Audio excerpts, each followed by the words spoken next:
Hello, everyone. Welcome to Celsius 233, your go-to place for fiction book summaries. Today, we will explore the depths of Bondage and My Freedom by Frederick Douglass. Bondage and My Freedom is the second autobiography written by Frederick Douglass, first published in 1855. In this powerful narrative, Douglass recounts his life as a slave and his journey toward freedom. Unlike his earlier work, Narrative of the Life of Frederick Douglass, this autobiography delves deeper into his intellectual and emotional experiences, providing a more comprehensive view of the institution of slavery and the broader social conditions of 19th century America. The book is both a personal account and a searing critique of the dehumanizing system of slavery, combined with a call for abolition. Plot summary: Frederick Douglass was born into slavery in the early 1800s in a small, desolate corner of Maryland known as Tuckahoe. He spent his early years under the care of his grandmother, isolated from the harsh realities of slavery. The warmth of her care and the freedom of childhood gave him a fleeting sense of happiness, but shadows loomed over his world. The figure of Old Master, a distant slaveholder who owned not only the land but Douglass himself, haunted his young mind. When he was about 7, the day came when his grandmother led him on a journey. Unbeknownst to him, it was a final separation from her and the only home he had ever known. She left him at a plantation owned by the terrifying Old Master, Colonel Lloyd. At the plantation, Douglass encountered the brutal realities of slavery. He witnessed the cruel treatment of slaves, including his Aunt Hester, whose vicious beating left an indelible mark on his soul. As he grew older, Douglass understood more clearly the horrors of slavery. His master, Captain Anthony, and the overseers treated the slaves as nothing more than property, subjecting them to relentless work and punishment. Douglass lived in constant fear, but the seeds of resistance were already growing within him. When Douglass was sent to Baltimore to live with Hugh and Sophia Auld, his life took a transformative turn. Sophia Auld, unfamiliar with the customs of slavery, began teaching him the alphabet.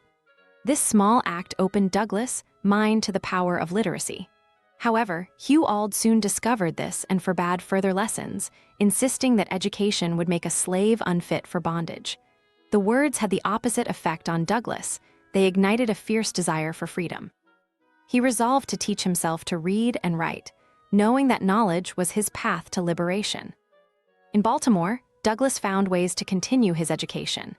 He learned from white children in the streets, trading bits of bread for lessons. As he read more, his awareness of the injustice of slavery deepened. Books like the Columbian Orator fueled his yearning for freedom, showing him the power of speech and reason. But with this newfound knowledge came immense sorrow. Douglass saw clearly the chains that bound not only his body but the minds of his fellow slaves. He struggled with feelings of despair, knowing that escape was fraught with danger and nearly impossible.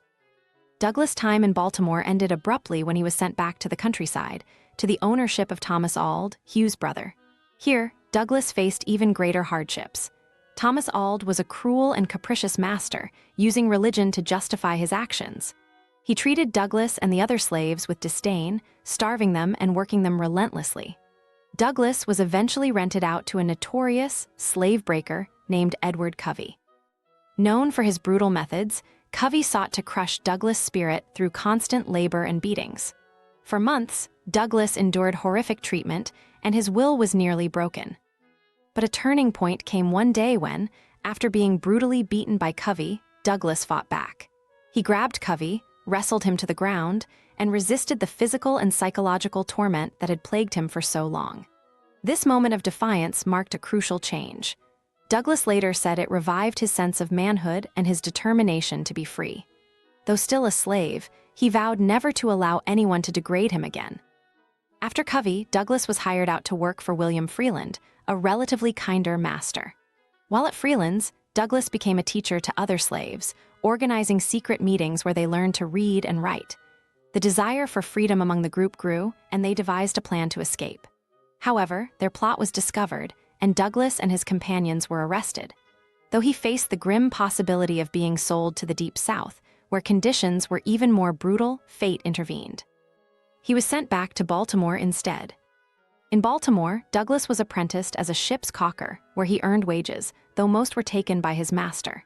Nevertheless, he used this opportunity to improve his skills and lay plans for his escape.